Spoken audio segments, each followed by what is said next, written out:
After 4 years and 1 IGN Game of the Year award, Overwatch has evolved into a multiplayer shooter that remains at the top of the class. It's a dizzying amalgam of unique character design, stunningly realised style, and compellingly dynamic action. Minutes turn into hours as you're caught up in round after magically exciting round, surrounded by gorgeously crafted maps packed with detail and charm. Overwatch, simply put, is the most fun I've ever had playing a video game.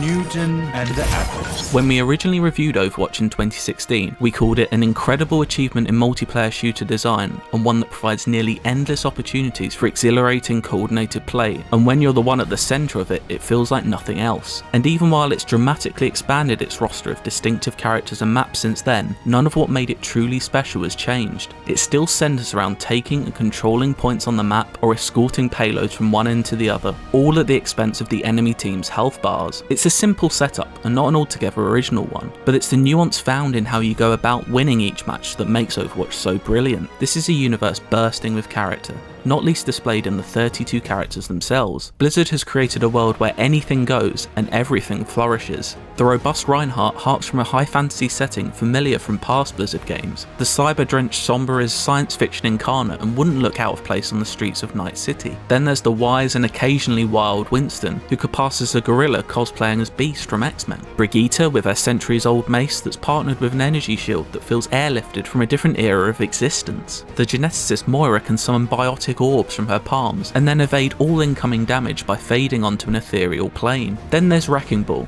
a maniacal hamster that rolls around in a spherical mech of death flanked by 2 chattering machine guns. It's all a bit delightfully mad. They're largely inspired by but not simply copy and pasted from other media. Each one is lovingly designed. As a bonus, their interactions before and during matches provide entertaining chemistry and lore aside from the combat unfurling. Having been along for the ride as Blizzard stirred the pot with new additions has been a thrill. Sigma proved difficult to counter at first, especially when paired with Orisa to create a double barrier hellscape. This was just another puzzle to solve though, and his introduction saw a noticeable rise in the amount of close quarter specialists such as Doomfist and Reaper appearing on the battlefield. As a result, I found myself frequently enjoying stringing together combos as Doomfist, a character I'd hardly touched before. The final hero until Overwatch 2, Echo, recently joined the party, and her ultimate is a real game changer. Echo can take the form of any member on the other team and use all of their abilities, and that lets you effectively have 2 of the same hero on your team, which we haven't been allowed to do in years. It's somewhat fitting that the last addition to the roster echoes back to how Overwatch was originally played when it came out in 2016.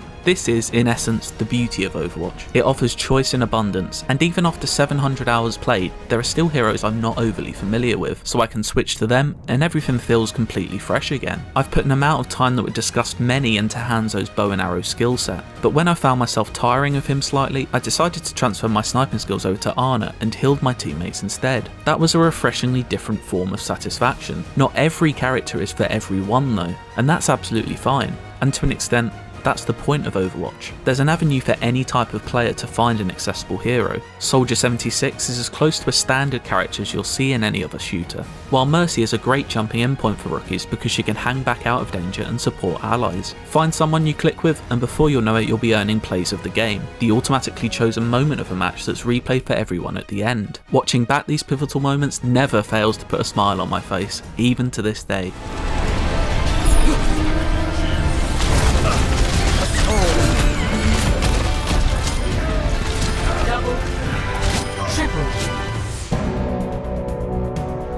By far the biggest fundamental improvement during Overwatch's 4-year lifespan is the long requested and relatively recently introduced role lock system. What you may lose in flexibility from being limited to 2 characters from each class, you gain in a more satisfyingly balanced experience. It's worth the longer matchmaking times to not suffer the horror of consistently being on an unbalanced team. I have to admit that I was skeptical of role queue when it was first announced, but I couldn't be happier to have been wrong. And if the chaos of old is what you're craving, then classic quick play still exists in the arcade section of the menu for that dose of anarchic nostalgia. The iridescent universe that Overwatch inhabits is clear to see within seconds of booting up. Each map has its own colourful twist on a realish world location that varies from moonlit London streets to a colony on the moon. It's embellishments like that set Overwatch's map pool apart from other multiplayer games, while also providing informative ornamentation for anyone willing to look a little closer. They're not only breathtaking to look at, but also brilliantly designed on a gameplay level. The launch maps were great, and all of the new additions have been a roaring success. From the beautiful Blizzard world that is laden with references to the studio's other games, to the sun-drenched oasis that provides some of Overwatch's best close quarters firefights. The lone exception in my judgment is the recently introduced Paris map, which has a single choke point that could be less than fun to make your way through. Each location provides its own challenge, and learning them intricately is mandatory for success. Knowing that using Symmetra to create a teleporter across the left-hand side of Volskaya Industries to bypass an intimidating defensive setup can lead to an accelerated point capture. Knowing where to pull off a devastating ultimate ability can turn a game in your favour in an instant. Getting the high ground and unleashing McCree's High Noon has won me and my team many a match. It's these moments that ultimately make Overwatch so special. The ability to work as a team to win is a wholly satisfying experience, and when all of the gears are in motion, there's nothing quite like it. But it also offers those special moments where an individual play can win the match for your team, and a rush of adrenaline makes its way through your body that very few other games can replicate. Victory!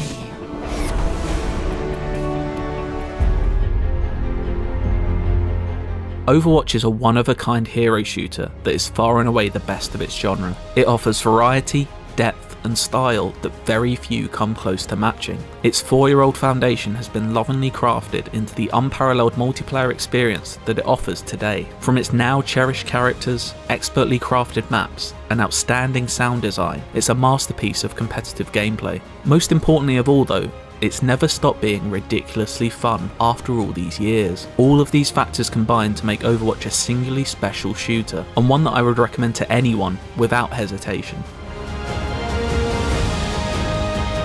For more on Overwatch, check out our review of the Nintendo Switch version, or the announcement cinematic for Overwatch 2.